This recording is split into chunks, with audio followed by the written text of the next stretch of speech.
The following video may be disturbing to some viewers. Viewer discretion is advised.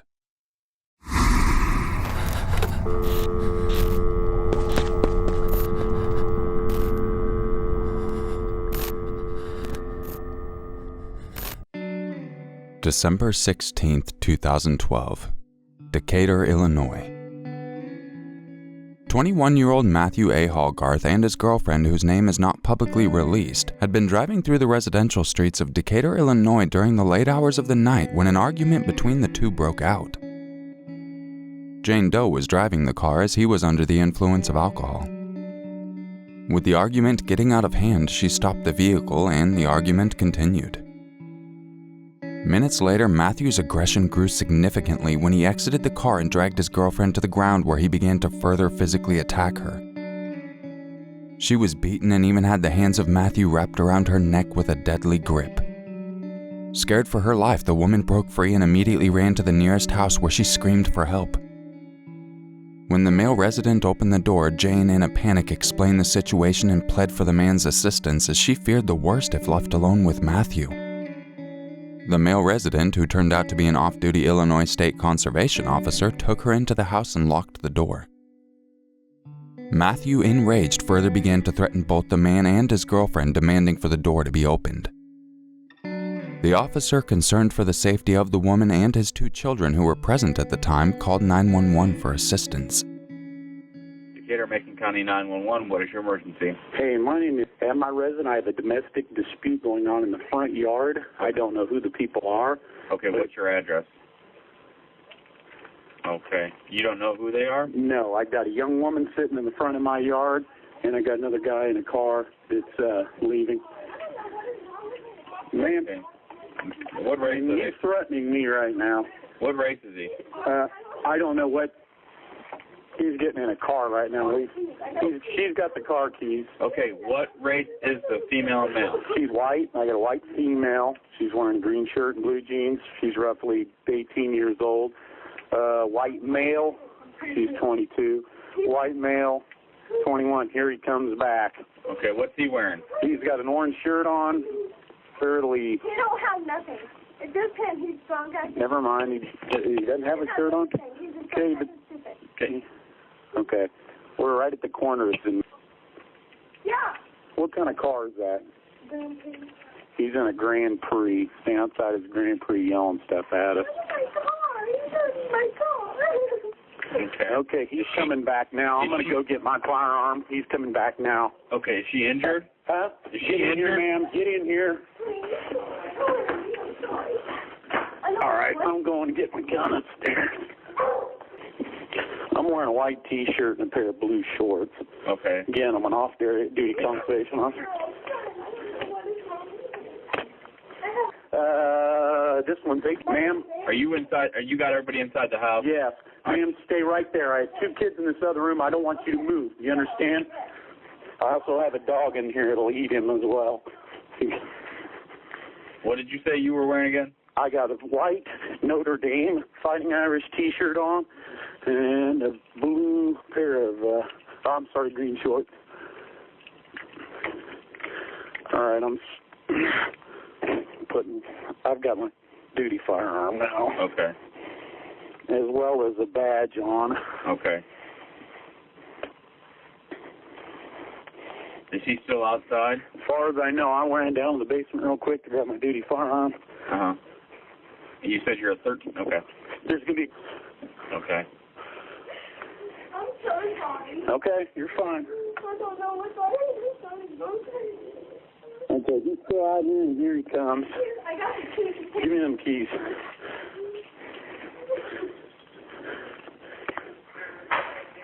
I was right there in the apartment. He just started going crazy. Okay, yeah, we got 2 off. Okay, here he is. Sir? Stay away from my house. You understand me now? Get back from my door. Get back from the door. Listen, the Decatur police are on their way. Do not try to come into this house. Do you understand? I do have a firearm. Get back. Stand back from my house and lay on the ground. Do you understand me? Do you understand me? And I'm an off-duty police officer. Get back from my house now. Think about Landon. What is wrong with you? Listen to me. Oh, my God. Look Sir? at your 4-year-old son. If you try to come into this house, do you understand me? Stand back from my house. Got it. Stuart, get back! Stuart, get back! Get back! Stuart, get back now! Sir, I will shoot you. Get back! Sir, get back! He kicked in the door. Sir, get down and lay on the ground. Sir, I'm a police officer. Get down. I have 2 kids in here. Daisy, get him. Sir, I have 2 kids in here. Get back. Get back. Sir, get back away from me. Sir, get back away. I have 2 kids in here. Get back away from me. Lay on the ground now. Lay on the ground now. Sir, no, I will not shoot you. Get back away from me. My 2 kids are sleeping right at my feet, and he's got me backed into a corner. Okay, we've got several officers on the way now. We got about 4 officers on your way. Sir, go outside and lay on the ground. He's got her in the corner. Sir! He's got her in the corner. Sir, get away from there and lay on the ground. He's got us cornered. He's got her pinned in the corner. Okay, sir, where's your dog at? The dog is right here with me. Daisy, come here, Daisy. Hey, Daisy. Sir, get back. Sir, get back. Sir, I can't. Get back. Get back. Okay. I one shot down. He's been shot. Sir, just get back. You shot him? Get back. Sir, did you say you shot him? I shot right between the chest, yeah. You shot him in between the chest? Yes, right in the chest. He's got me cornered in my house. Okay, that's fine. Here now. You said you shot him right between the chest? Yeah. All right. We got him coming. Good God, please get somebody here. They're on their way. We got 7 officers coming. My 2 kids are on the ground sleeping right at my feet. Good God. Okay, ma'am, please. Calm down, sir. Ma'am, please. Lay down on the ground. You lay down on the ground, too. Okay. Is he bleeding? Yes? Yes, he's bleeding. Okay. He's not moving. He's laying face down on my floor. Okay, he's not moving. He's face down. Is he breathing? Ma'am, please. I have 2 children on the floor here. This is my home, for the love of God. Please, stay there. The Decatur police. The fire department, there's an officer that's just coming off there right now, okay? He's going to wait for his backup. Sir? God, please. Sir? Yes. Is he breathing? I can hear it. There's blood everywhere. Listen, I can hear him. Okay, sir. I'm back away from Sir, their officers are outside. You need to secure your weapon, okay? Yes, I'm going to put it. I'm setting it on the ground, right where I'm at. She's right in between the door. Okay, sir. I need to know, is he breathing? Yes, he is breathing? He's gasping. He's gasping? Face down and gasping. Okay, he's gasping. Okay, sir, there are officers outside. What is his name? Do you want me to open him to let the officers in? Yeah, let the officers in. Make sure you tell them who you are. But I have my gun here. Put your gun down. Okay. Put your gun down, sir.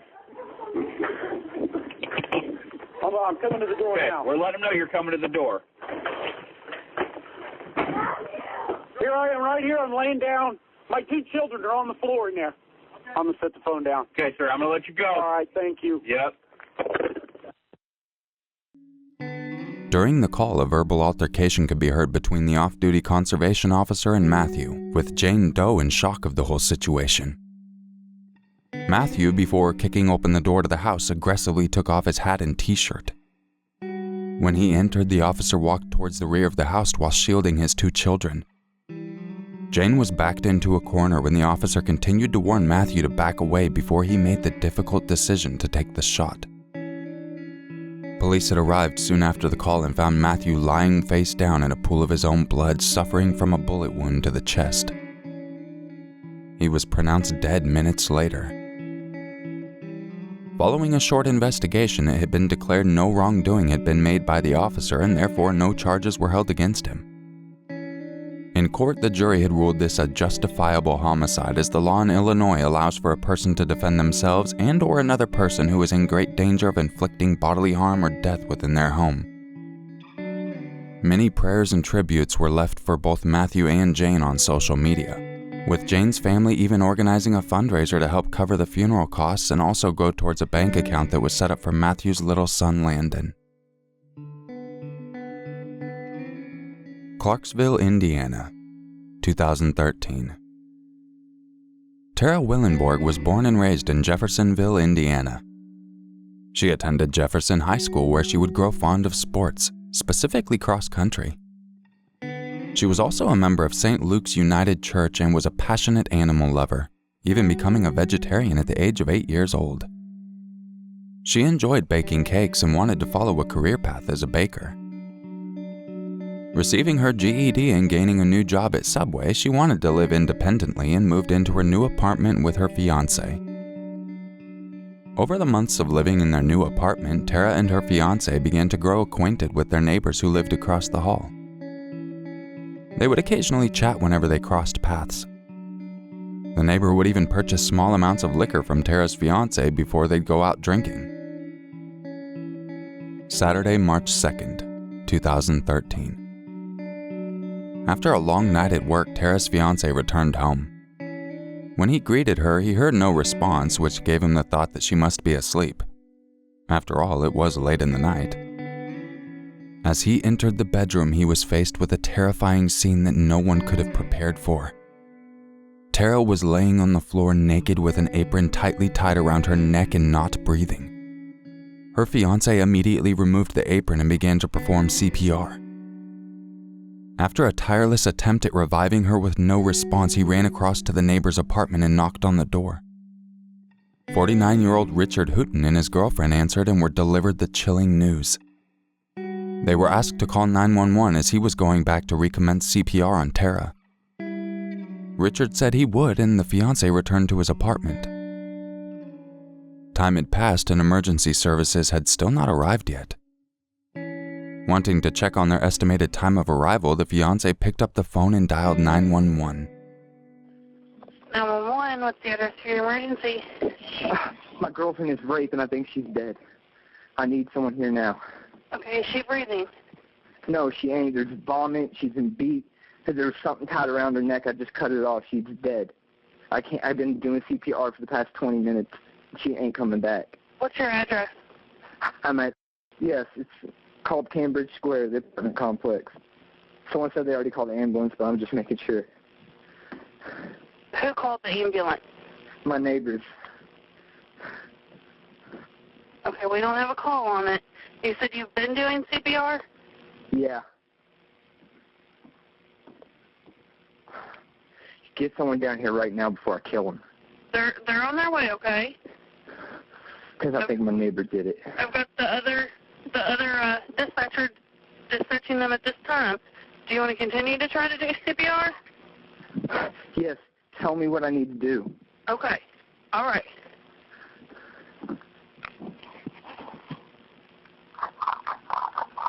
Okay. Are you there? Yes. Okay. You're going to take your hands and you're going to place them. Oh, yes. I'm called 5 times, right? She's on the floor, right? Yes. Okay. You're going to put your hand in the center of her chest, right between the nipples. All right. Okay? Yes. Push down hard and fast, 2 inches in depth. Okay? And you're going to try to pump twice every second. It's going to be about 100 compressions a minute. It's going to be very quickly paced, okay? Say that again. It's going to be very quickly paced. You're going to want to do about 100 compressions per minute, okay? So do it 100 times? I'm sorry? Do it 100 times? Like, put down on the chest 100 times? Is that what you're saying? Keep doing that. I'll do 30 of them, okay? 1, 2, 3, 4, 5, 6, 7, 8, 9, 10, 11, 12. 20. Okay, when you do 30, you're going to need to tilt her head back and give her 2 breaths.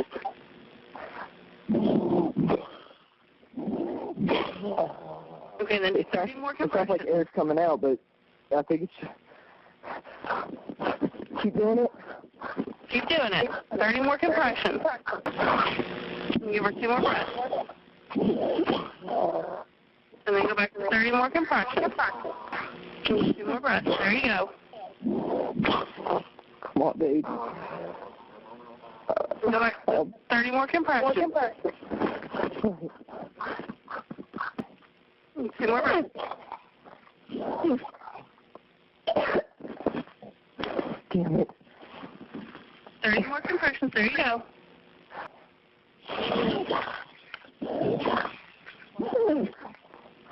There you go. 30 more. 30 more compressions.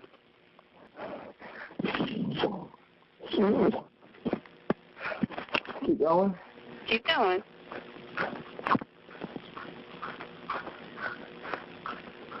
Just sounds like she's choking on her own vomit. I can tell she vomited. She's bruised all around her neck. Her lips are discolored. I don't feel a pulse. Okay, keep doing compressions. For God, please.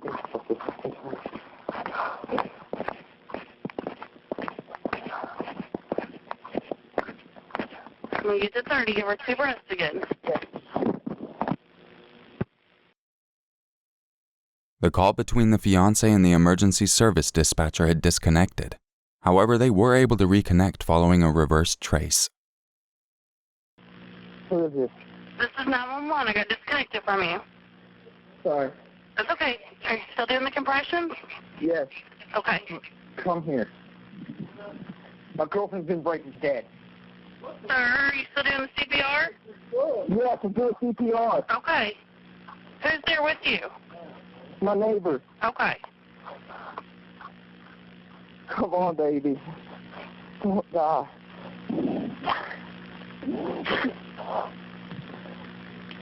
You're doing just right, okay?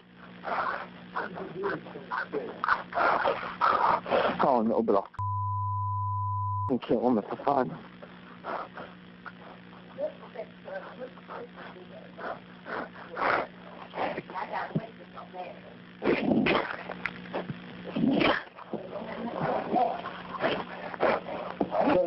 Keep going. Damn, still there? Giving her the 2 breaths? Yes. Okay.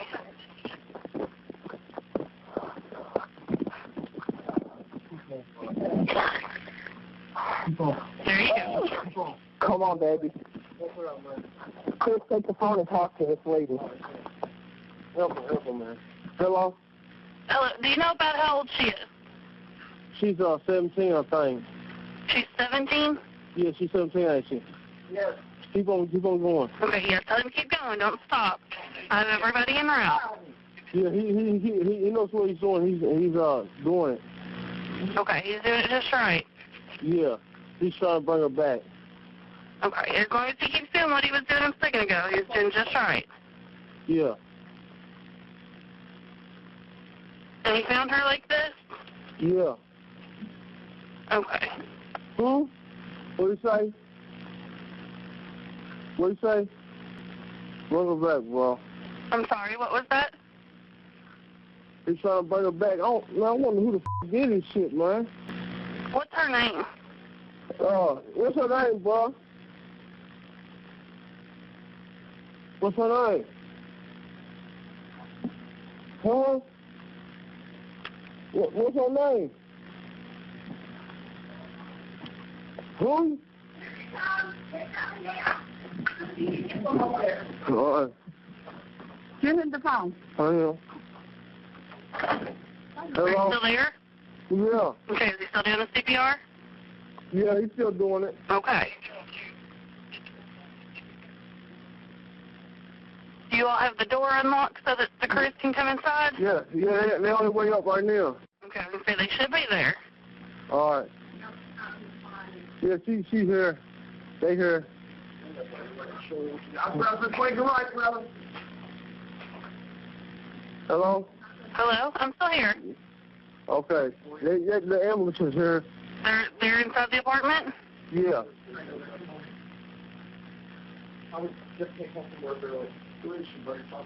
Is that who I hear talking in the background? She. Yeah, bring her back, bro. Cigarette. Yeah, I'm about cigarette. It's my dude, man. I'm just trying to get my girlfriend. His girlfriend done died and stuff, man. You still on the phone? Yes, sir, I am. All right. Are you still there?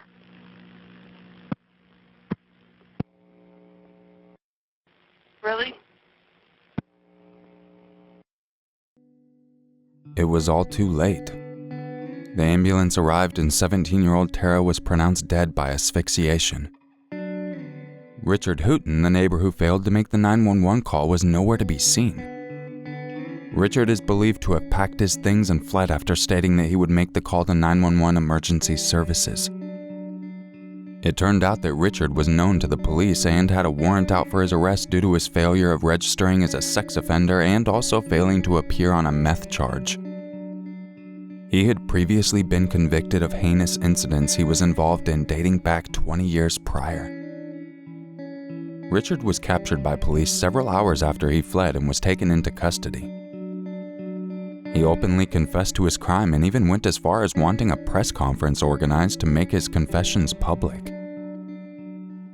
March 7, 2013.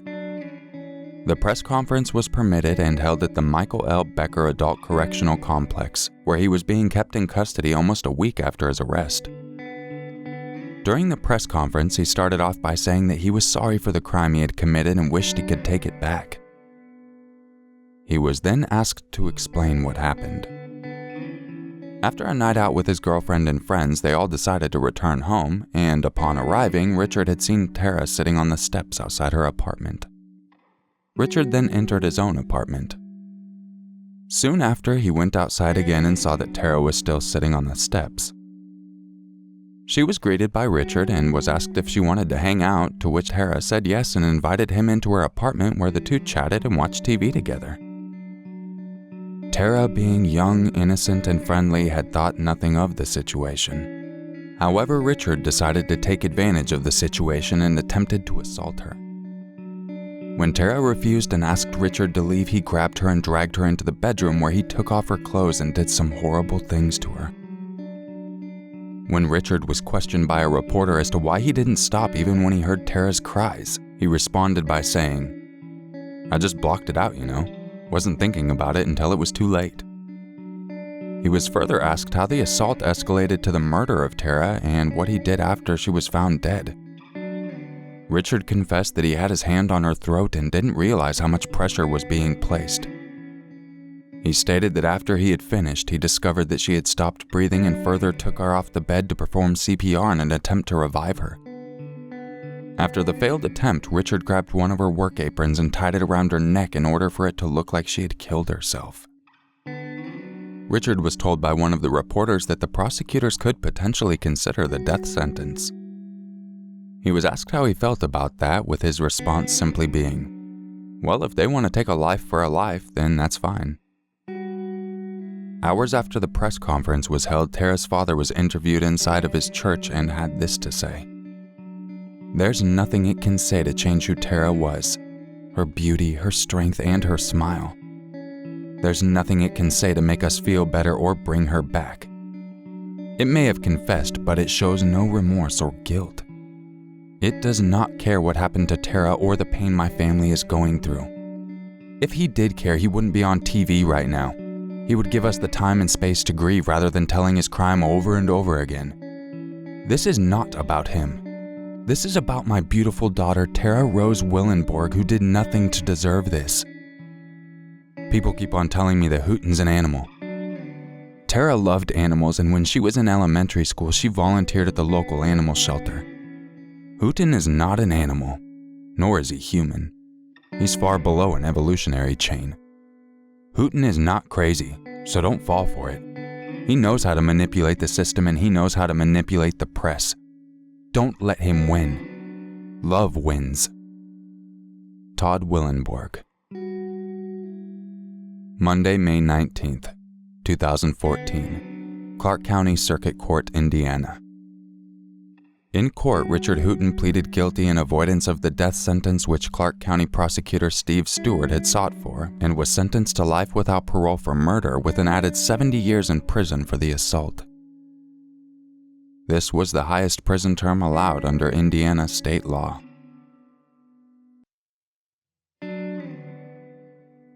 I appreciate you checking out episode 10 of this series now. I must say, when I first did the first episode of this, I didn't know if this series would do well. It was something that I was actually interested in. I used to watch a lot of 911 calls and always wonder what happened, so I figured others had the same issues with the videos being presented. Everyone was just wanting to share the 911 call and put no work into it and just try to get views. It's just crazy to look back and see how long this series has gone, and what's even crazier is that there's enough of these calls to keep this series going. That alone should tell you that anything could happen at any time, so I hope you all stay on your toes. I will catch you guys in the next video. And just remember, it's always scarier if it's true.